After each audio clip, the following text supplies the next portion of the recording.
Welcome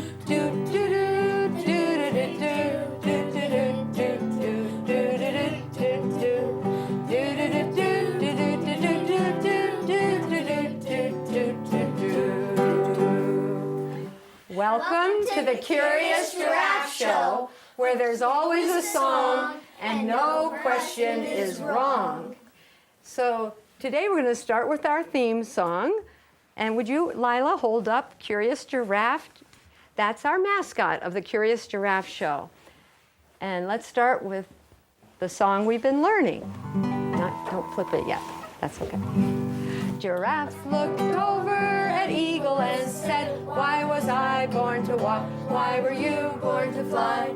Eagle just shrugged and gave a high five. Hey, we all share one big sky. Oh yeah, share one big sky, share one big sky.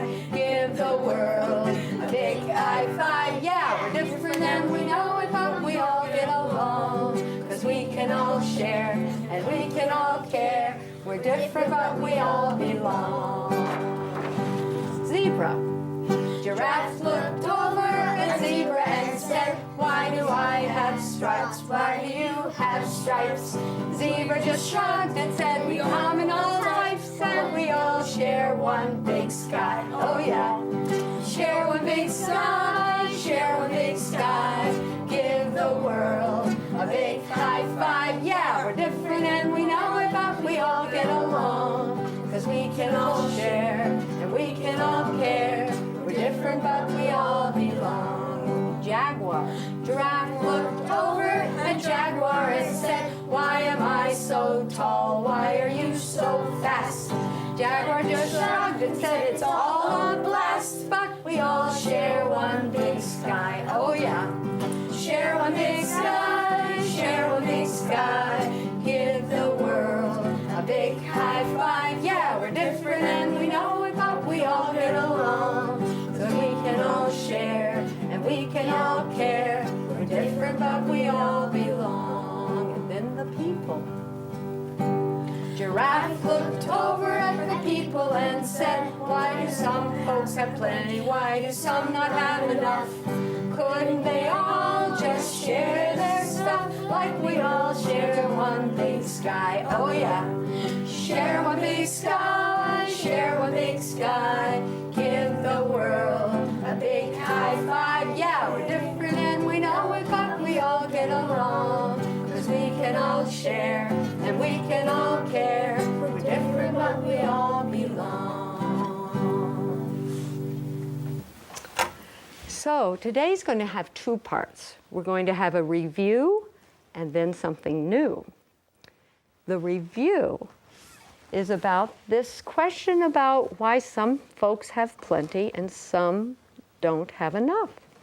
And Aurelia has written an essay, and we're going to hear her thoughts about this question. Go ahead. Okay. What people should know is that there are kids around the world that need your help. We should help poor children around the world because they may want books and toys, their countries may not have enough money for school, and most of all, they may not have enough shoes or clothes.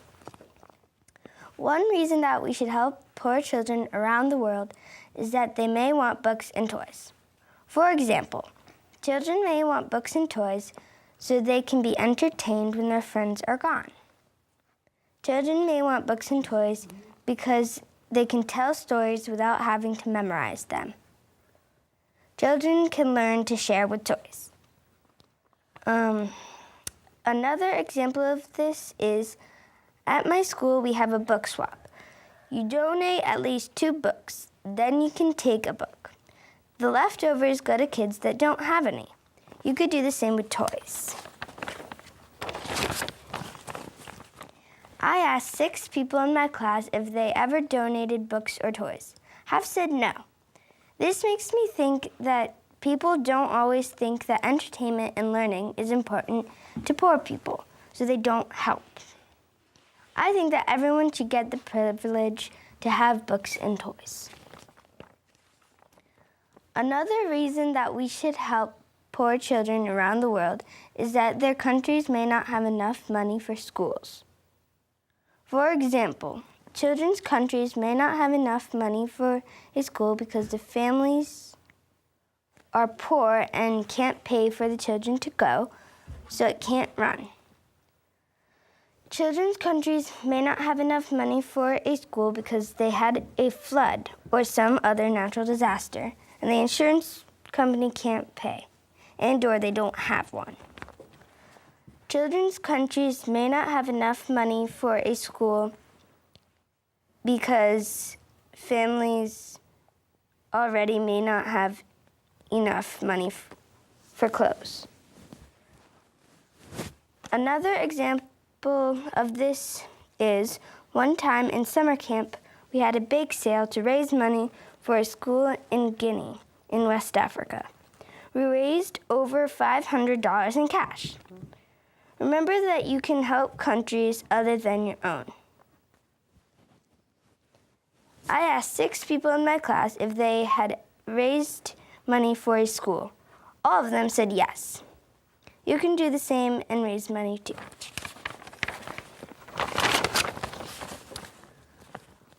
Although we should help poor children around the world because they may want books and toys, and because their countries may not be able to pay for a school, we should especially help poor children around the world because they might not have enough shoes or clothes. For example, if I have any old clothes, I put them into a bag, and my mom or dad will take them to a place in Amherst called the Survival Center. The Survival Center is a place where families can get free clothes and other things like homes and food. Another example of this is one time my friend Elias told me that he volunteers at a food bank every week. A food bank can help families get free food if they're poor. The food at the food bank is good enough to help the kids grow stronger.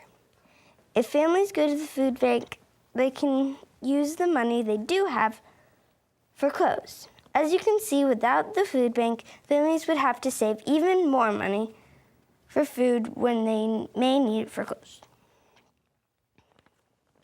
Children around the world may not have enough shoes or clothes because there's a big population in their country and not enough shoes or clothes to go around.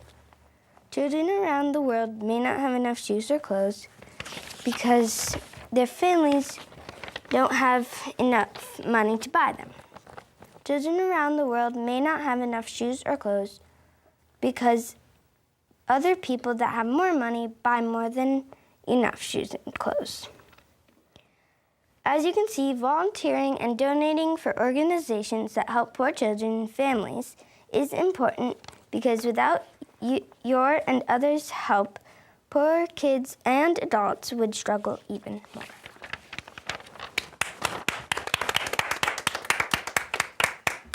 Aurelia, thank you for putting all of your ideas down and sharing them and helping all of us think more about this question. And I just want to share from my personal experience that times in my life I have had very limited resources and been helped by places like the Amherst Survival Center. And at times in my life, I have had more than enough, and I've been able to share with those who had less. So it's always good to know we're all in this together. All right, thank you, Aurelia. All right, so that was our review part. Now we're going to do a new topic. Monet has had something on her mind. Would you tell us what it is? I had a question or a topic about maybe something new, and it was about, is beauty only skin deep? Interesting question. Do you want to share what you think about that? I don't think it is only skin deep, because if it was, then maybe a lot of people would be mean and cruel to other people, and that's not really what you want to do. If people were beautiful inside, they'd be nice, kind, and caring, and they'd share and give to other people who have less things than they have. Beauty on the inside can come out in ways of taking care of others. Lots of ways to be beautiful, not just on the outside. So we do have a new verse about that question. Would you turn that, please? All right. So to start us off on this new topic, we're going to sing a new one.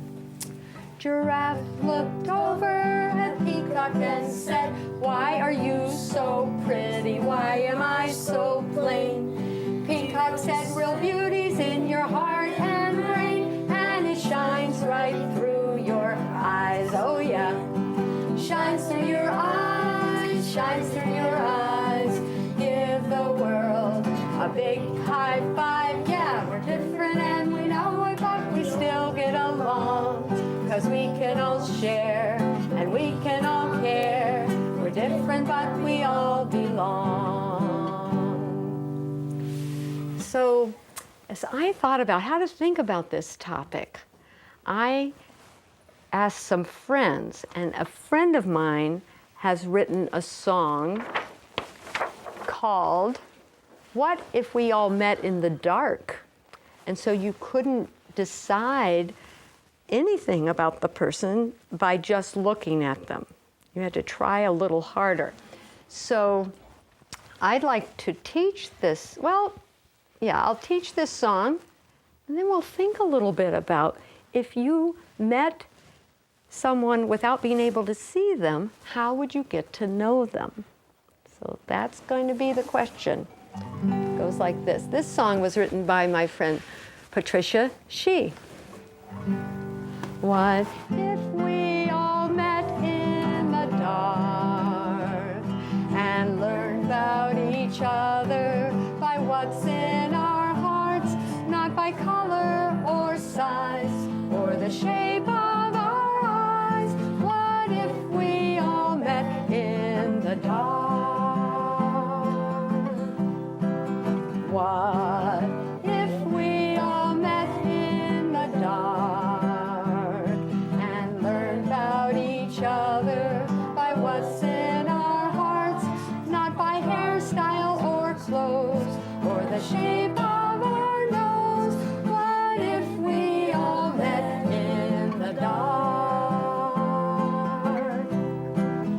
What if we all met in the dark and learned about each other by what's in our hearts, not by how we appear or the shape of our ears? What if we all met in the dark? What if we all met in the dark and learned about each other by what's in our hearts, not if you're heavy or thin or the shape of your chin? What if we all met in the dark?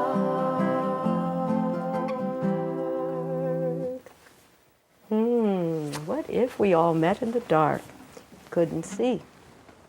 How would we get to know each other? Another hard question is not everybody can see, like blind people, like they can make friends as easily as we can. How do they do it? Talking to the people, I don't know. Okay. This is very hard. None of us have done this before. How about if I close my eyes and I'll pretend unless someone else wants to.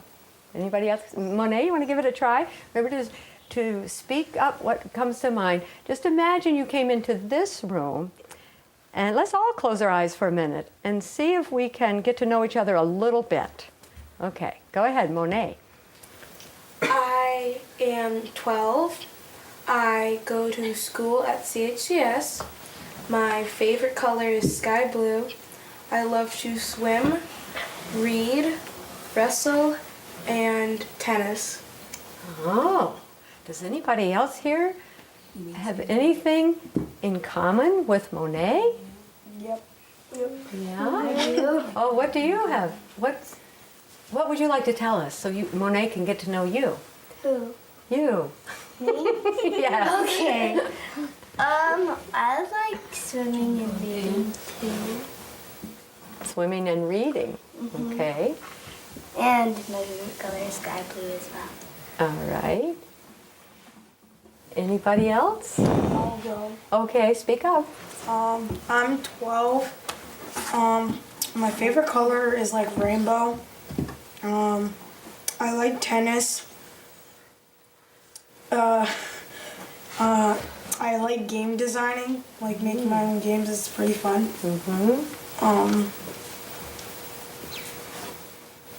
I like school. I like all the subjects.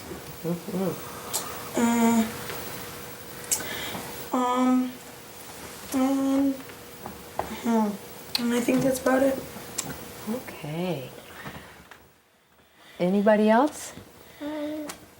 Yes, speak up. Well, I like school and math, and I like to read and swim, and my favorite color is like a peach color.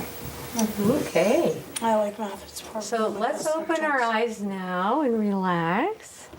I learned more with my eyes closed just in these few minutes than I've known about you, even though we've been together a few times. So thank you for that exercise. And speaking of exercise, let's get up and move a little bit. So be careful of my guitar. Step forward. We're going to do our exercise song. Although this time I thought let's exercise our arms first, and then when we turn, we'll do our legs this way and our whole body this way.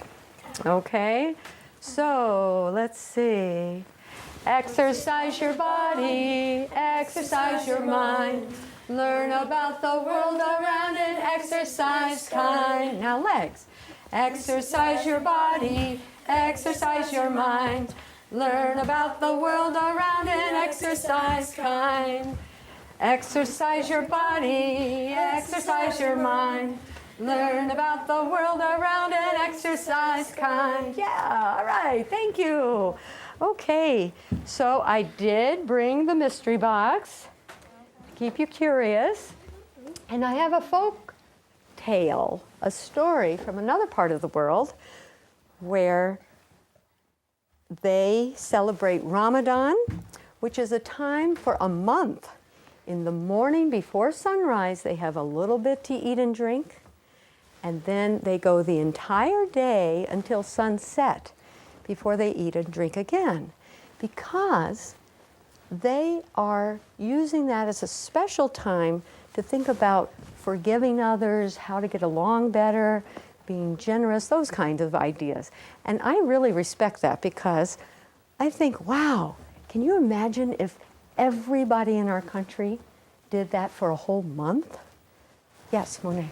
My friend told me about that because she's Muslim, and during the season of Lent, I couldn't think of anything to give up this year, so I decided every Friday I would stop eating till breakfast till we ate or something, or like sometimes a tiny little snack in between, because it's for how I do it. Great. So Great. So you took a good idea and practiced it yourself. So I'm going to tell you a story that happened in that part of the world. Okay. So during Ramadan, there was a hard-working farmer who had had a little bit to eat in the early morning, just before the sun came over the hill. And he had been working all day in the fields, and his shoes had gotten muddy, and his pants had gotten splattered, and when he got hot, he would rub his hand across his forehead, and his face got muddy.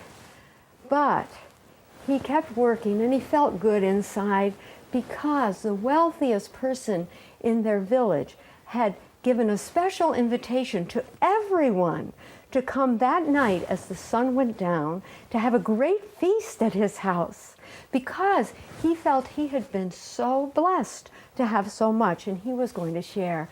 So this farmer watched the sun go down, and it was time to go to the great feast. So he put away his tools, and he said, "Oh, "Oh, I know I'm all muddy, but I'll be late, and that's disrespectful. I'll have to hurry. I'll go right there." So he got there, and he knocked, and the door was opened. Oh, and he smelled all those good smells.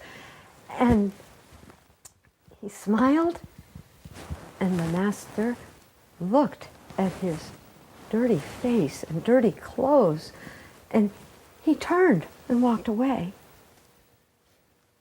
And the farmer felt sad, but he went in, and no one spoke to him.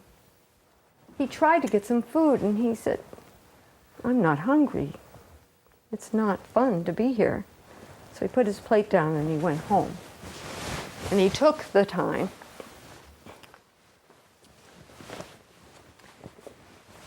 and he thought, "Well, I sure would like to go to that party, so I will take out my very best clothes."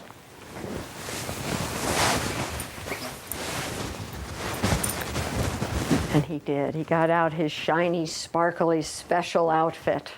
And he went back and he knocked, and the master opened the door and said, "Come in, my good friend. I'm so happy you could be here. Come in, come in." And when he got to the table, people smiled at him and said, "You can sit here. Please make room, make room. He's late, but we don't care. Have a seat." And they passed him food. Well, he took some nuts and he pushed them up his sleeve and he said, "Eat, coat, eat, coat." Well, they thought that was strange, but they passed him some of the figs, and he took the figs and he pushed them up his sleeve and said, "Eat, coat, eat, coat." And then they passed him some soup, and he took his sleeve and he dipped it right in the soup. Well, the owner came rushing over. He said, "My friend, why are you behaving this way?" And the farmer said, "Well, I realize that it's my coat that you wanted to have at this party, because when I came in my plain and simple work clothes, no one welcomed me and no one passed me any food. And now I am past everything, but I believe it's the coat that you like, so I'm feeding my coat." And that's the end of that folk tale. So, what do you think they hope that people learn when they hear that folk tale? Monet? Not to judge people by what they wear. Yes, yes. Anybody else? Exactly that. Okay, Monet was, do you agree that that would be? Yeah, yeah. So I have one last song that my friend Joni Calum wrote about this topic, because Monet, this topic is one that people think about all over the world. And my friend Patricia, who wrote the first song about What If We Met in the Dark, she lives in Pennsylvania. And Joni, I think, lives in the Chicago area.